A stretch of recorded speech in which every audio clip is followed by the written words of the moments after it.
Cervical word बहुत common है, अक्सर डॉक्टर भी आपको यूज़ करते मिल जाएंगे, परंतु ये गलत वर्ड है। तो सबसे पहले मैं शुरुआत इसी से करूँगा कि सही वर्ड सर्वाइकैल्जिया होता है, या आपने बहुत कॉमनली सुना होगा स्पॉन्डिलाइटिस, वो भी गलत है। Spondylosis is the right word.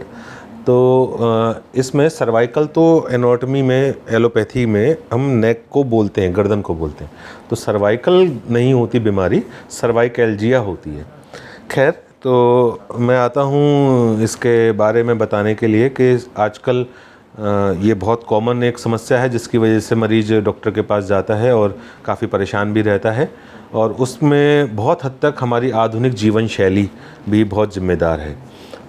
और ख़ास तौर से ये कोरोना काल में, जब से हम सभी लोग अपने अपने घरों से ही वर्क फ्रॉम होम कर रहे हैं, बहुत सारी जनता, और बहुत सारा घर के काम का प्रेशर, ऑफिस के काम का प्रेशर दोनों हैं, तो ऐसे में इस समस्या से ग्रसित लोगों का नंबर दुर्भाग्य से काफ़ी बड़ा है। इसमें आमतौर पर मरीज़ शिकायत करता है कि गर्दन के पीछे की तरफ उसको भारीपन, एक दर्द का एहसास और एक अनईज़ी वाली फीलिंग उसको लगातार बनी रहती है।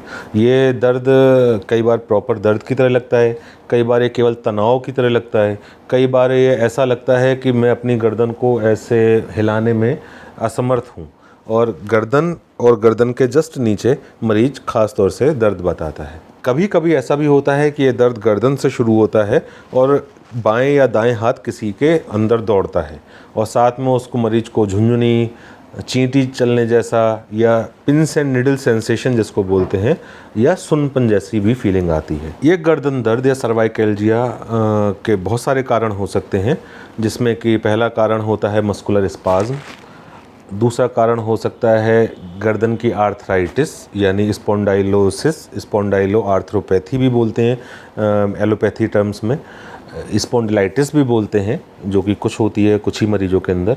उसके अलावा इसका कारण गर्दन की हड्डी के बीच की डिस्क का खिसकना, यानी प्रोलैप्स डिस्क या स्लिप डिस्क गर्दन की हड्डी में होना। लेकिन जो पॉपुलेशन है जिसमें कि ये मोस्ट कॉमन कारण इसका है मस्कुलर स्पाज्म, और उसका मोस्ट कॉमन कारण है बैड पोस्चर।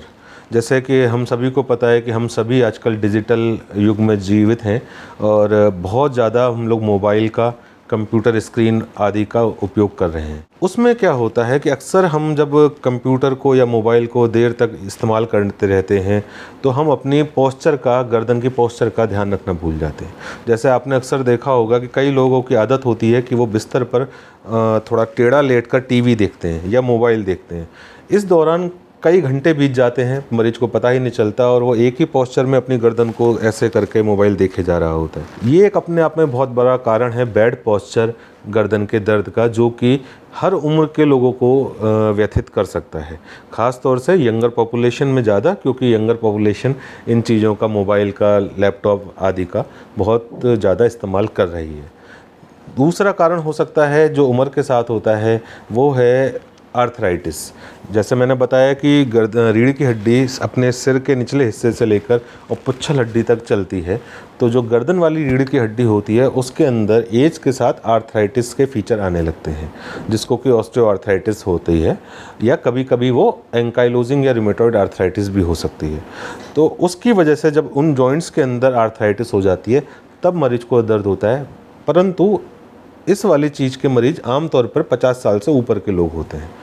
उसके अलावा तीसरा कारण, जो कि फॉर्चुनेटली जिसका नंबर कम है, वो है सर्वाइकल डिस्क प्रोलैप्स, जिसमें कि गर्दन की रीढ़ की हड्डी के बीच की डिस्क खिसक के नसों को दबाने लगती है, और उसमें खाली गर्दन में ही दर्द नहीं रहता, गर्दन से हाथ के अंदर दर्द दौड़ता है, साथ में झुंझुनी, सुनपना आदि चीज़ें होती हैं। उसके अलावा ऑफिस गोअर्स के अंदर भी बहुत कॉमन है कमर का दर्द और कंधों के दर्द का, बहुत समय तक कंप्यूटर पे लगातार काम करना। वो लोग अक्सर अपने कंप्यूटर पे इस तरह से काम कर रहे होते हैं या इस तरह से काम कर रहे होते हैं, दोनों ही पोस्चर गलत हैं, और इनकी वजह से मरीज को अक्सर कमर के, गर्दन के दर्द का सामना करना पड़ता है। गर्दन दर्द का, जैसे मैंने बताया, जो अपने नाम से ही पता चल रहा है कि गर्दन के एरिया में दर्द होता है मेनली, और ये कई बार सीधा दर्द की तरह से प्रेजेंट नहीं करता, बहुत ज़्यादा तेज़ नहीं होता है, लेकिन एक लगातार अनकम्फर्ट की फीलिंग, अनईजीनेस की फीलिंग बनी रहती है, या फिर यहाँ पर पीछे की तरफ तनाव लगता रहता है, जिससे कि आदमी का ध्यान अपने काम में नहीं लग पाता। वो लगातार यही सोच रहा होता है कि मुझे क्या हो रहा है। उसके अलावा कई बार एक लक्षण होता है कि सवेरे जब आदमी सो के उठता है तो उसको बहुत ज़्यादा जकड़न फील होती है गर्दन में, गर्दन के निचले हिस्से में और कंधों में। कभी कभी ये दर्द प्रेजेंट करता है कि गर्दन से शुरू होकर किसी एक हाथ में या दोनों हाथों में करंट की तरह से झुनझुनी के साथ में प्रेजेंट करता है। कभी कभी ऐसा भी होता है कि अचानक से दर्द बढ़ जाता है ये, और उसके बाद में मरीज़ कुछ दिनों के लिए बिल्कुल अपाहिज सा फील करता है, क्योंकि वो अपनी गर्दन दाएं बाएं ऊपर नीचे नहीं हिला पाता।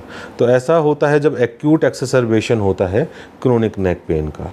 तो जब लगातार सालों के नेगलेक्ट, सालों के करे हुए बैड पोस्चरिंग की वजह से मांसपेशियों के अंदर ट्रिगर पॉइंट यानी फोकस बन जाते हैं, जिसकी वजह से मांसपेशियां लगातार स्पाज्म में रहती हैं। तो ये उसके मेजर लक्षण होते हैं, जिसकी वजह से मरीज का अपने कार्य के प्रति ध्यान नहीं हो पाता और वो अपने आप को बहुत ही बेबस महसूस करता है। सर्वाइकल दर्द के इलाज के लिए अगेन सबसे जैसे जो कारण हैं जिनकी वजह से होता है, उनसे बचाव करना बहुत इम्पोर्टेंट है, जिसमें सबसे इम्पोर्टेंट है अपने स्वस्थ जीवन शैली का निर्वहन। स्वस्थ जीवन शैली के निर्वहन में आती हैं चीज़ें, अपने पोस्चर का ध्यान रखना। जब आप बैठे हैं, आप लेटे हैं, आप कार्यरत हैं, हर वक्त आपको अपने एक पोस्चर का ध्यान रखना बहुत ज़रूरी है। उसके अलावा कुछ चीज़ें हैं जिनको कि आपको अवॉइड करना चाहिए, जैसे कि स्मोकिंग, अल्कोहल ड्रिंकिंग और नियमित एक्सरसाइज आपको करनी चाहिए। उसके अलावा कुछ स्पेसिफ़िक चीज़ें हैं, जैसे कि यदि आप कंप्यूटर पे काम कर रहे हैं तो आपको ये ध्यान रखना है कि जो कंप्यूटर स्क्रीन है वो आपके आँखों के लेवल पर हो। वो ना तो आपको ऐसे देखना पड़े ना ही आपको ऐसे देखना पड़े। तो ये दोनों ही पोस्चर गलत हैं, जबकि न्यूट्रल स्क्रीन एक अच्छा पोस्चर है। दूसरी एक मेरी सलाह इसमें यह है कि यदि आपको कंप्यूटर टाइपिंग बहुत करनी होती है, तब आप अपना जब टाइपिंग कर रहे हों तो आपकी ये जो कोहनियाँ हैं ये सपोर्टेड होनी चाहिए किसी चेयर पर या किसी भी आपने कुछ अरेंजमेंट करा हुआ जिस पे अपने हाथ आप रख के तब आप टाइप करिए, ना कि ऐसे हाथों को लटका कर। तो ये दो चीज़ें हैं जो कि, और तीसरा है कि हर आधे घंटे पर 1 घंटे के बाद में आप अपने मोबाइल से, अपने लैपटॉप से, अपने कंप्यूटर से ब्रेक लें और 1-2 मिनट के लिए अपनी गर्दन को सब तरफ आप मूव करें स्लोली और लंबी सांस लें अच्छे से। अपने बचाव के लिए तीसरी चीज़ है, आपको ऑस्टियोपोरोसिस से बचाव के लिए अपने ध्यान रखना है। और यदि अगर आपको ऐसे लक्षण हैं कि आपको कई महीनों से दर्द लगातार बना हुआ है और ख़ास तौर से सवेरे के समय जब आप उठते हैं तो आपको बहुत ज़्यादा जकड़न फील अपने पूरे शरीर में, ख़ास तौर से गर्दन वाले क्षेत्र में होती है, तो ये बड़ा ज़रूरी है कि आप एक अच्छे योग्य चिकित्सक से सलाह लें, क्योंकि ये गठिया बाय यानी इन्फ्लेमेटरी आर्थराइटिस भी हो सकती है। उसके लिए वो कुछ जांचें कराएंगे और इस बारे में एक निष्कर्ष पे पहुंचेंगे कि यदि आपको है वो बीमारी रूमेटॉइड आर्थराइटिस या एंकाइलोजिंग स्पॉन्डिलाइटिस, तो उसका समय रहते इलाज और निदान और उपचार किए जा सके। इसके अलावा इसके उपचार के लिए अगर मान लीजिए किसी को हो ही गया है कमर दर्द, गर्दन का दर्द, तो उसके लिए क्या कर सकते हैं। तो सबसे पहले, जैसे हमेशा ही आपको पता ही है कि हर चीज़ का इलाज हम सभी चिकित्सक कोशिश करते हैं कि जो सबसे छोटी चीज़ है उससे ही ज़्यादातर मरीजों को इलाज किया जाए। सबसे छोटी चीज़ होती है मुंह से खाई जाने वाली गोलियां, और बाकी कुछ लोकल फिजियोथेरेपी जैसी गर्म सिकाई, कुछ जेल और स्प्रे, उनसे इलाज करते हैं। ज़्यादातर मरीज फॉर्चुनेटली इन उपचारों को रेस्पॉन्ड करते हैं दवाइयों से ही, और कुछ मरीज ऐसे होते हैं दुर्भाग्य से जिनको कि नहीं आराम आता, तो फिर हम पेन फिजिशियंस उसके बीमारी का एग्जैक्ट कारण जानने की कोशिश करते हैं। जैसे कि मायोफेशियल पेन है मस्कुलर स्पाज्म की वजह से, तो उसमें हम लोग कुछ इंटरवेंशंस होते हैं, जैसे ड्राई नीडलिंग होती है, वो करते हैं। उसके अलावा अगर मान लीजिए मरीज को स्पॉन्डाइलो आर्थ्रोपैथी हो रखी है, यानी कि आर्थराइटिस हो रखी है रीढ़ की हड्डी के जॉइंट्स का, तो उसका जो बेस्ट ट्रीटमेंट माना जाता है वो होता है रेडियो फ्रीक्वेंसी ट्रीटमेंट। तो ये परक्यूटेनियस मिनिमली इन्वेजिव ट्रीटमेंट होता है जो हम लोग पेन मेडिसिन ओपीडी में करते हैं।